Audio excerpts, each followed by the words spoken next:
দেখ না ভাই, তোর বউ আমাকে ঘরে একা পেয়ে কি সব বলছে।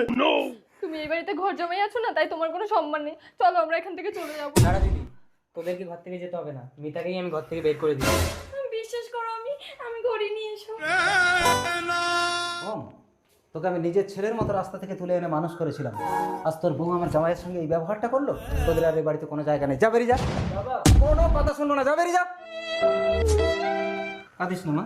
কিছুদিন পর মিতা, কাজের বাড়িতে তোমাকে খেতে দিয়েছে? না গো। আমিও কিছু খাইনি, ভীষণ। বাবা, রাজপ্রাসাদ ছেড়ে তুমি রাস্তায় বসে মুড়ি খাচ্ছ কেন? খোকা, তোদেরকে বাড়ি থেকে বের করে দেওয়ার পর আমার মেয়ে জামাই জোর করে বাড়িটা ওদের নামে লিখে নিয়ে আমাকে ঘর থেকে তাড়িয়ে দিয়েছে। চলো বাবা, আমার ভাঙা ঘরে চলো। ওম, বাবা মনে আছে একদিন তুমি আমাকে রাস্তা থেকে তুলে নিয়ে নিজের বাড়িতে গিয়ে আশ্রয় দিয়েছিলে?